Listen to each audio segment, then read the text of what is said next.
This scam did not begin with diamonds. It did not begin with gold. It began with salad oil, giant tanks of it. Or at least, that is what Wall Street was told. In the early 1960s, Tino de Angelis convinced lenders that his company held enormous quantities of vegetable oil that could be used as collateral. The oil was supposed to be real. The loans were real. The receipts looked real. But inside some of those tanks, the truth was floating on top of something much cheaper: water. This is the salad oil swindle, one of the strangest and most expensive financial frauds in American history. The setup begins with a simple business idea: commodities can be financed. If a company stores valuable goods, lenders may loan against that inventory. The goods become collateral.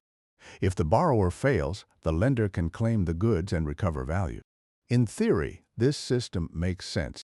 In practice, it depends on one dangerous assumption: the inventory exists in the quantity and quality claimed. De Angelis operated Allied Crude Vegetable Oil, a company tied to the vegetable oil trade. The business claimed to hold huge amounts of oil in storage tanks. Those claims supported loans and trading activity. The opportunity was hidden in the gap between paperwork and physical reality. Lenders and financial institutions are comfortable with documents: warehouse receipts, inspection reports, inventory statements, collateral agreements. Each document adds a layer of confidence. But documents are only as strong as the verification behind them. De Angelis understood that financial trust can become mechanical. Once people see enough forms, stamps, and familiar institutions, they may stop imagining that the underlying asset could be fiction. The plan exploited a physical trick. Oil floats on water. If a storage tank contained mostly water, but had oil floating on top, a quick inspection from above could create the illusion of a full tank of oil. The surface looked right. The deeper truth was wrong. That visual trick turned a tank into a lie. The scam also depended on scale. The more inventory Allied appeared to hold, the more money could be borrowed against it. The more money flowed in, the more credible the operation looked from outside. This is a classic fraud feedback loop. Apparent success creates trust. Trust creates more financing. More financing makes the apparent success look even bigger. At the center of the scandal were warehouse receipts and collateral arrangements involving major financial players, including American Express subsidiaries that were connected to storage and certification functions. The presence of a respected name mattered.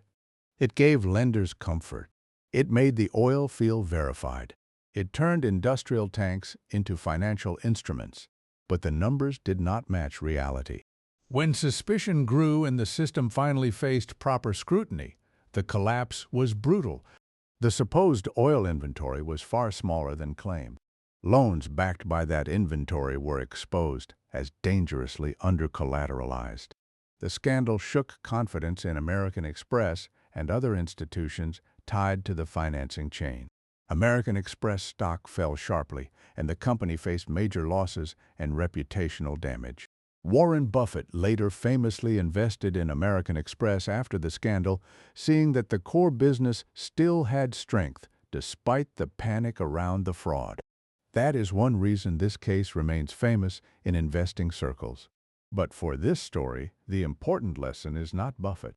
It is verification. The salad oil swindle is terrifying because the lie was not exotic. It was not a fake country. It was not a glamorous identity. It was a commodity tank. Something boring, something measurable, something people assumed professionals had checked. That is exactly why it worked. Boring systems can hide spectacular fraud because people stop looking closely. The execution was not about fooling one naive person in a room. It was about fooling a chain. Inspectors, Lenders, Traders. executives, each participant trusted that someone else had already confirmed the key fact. The oil is there. But in fraud, borrowed trust can become a tunnel with no floor. Everyone stands on the confidence of the person before them. Then the first real test arrives. and everyone falls. The fallout exposed the danger of collateral that is easy to claim but hard to verify continuously. It also showed how a physical commodity can be transformed into a financial illusion when documentation outruns inspection.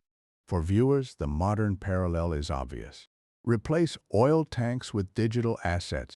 Replace warehouse receipts with dashboards. Replace inspection reports with audited-looking PDFs.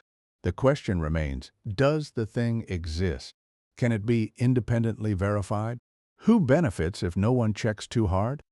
Angelis was eventually convicted and sentenced to prison.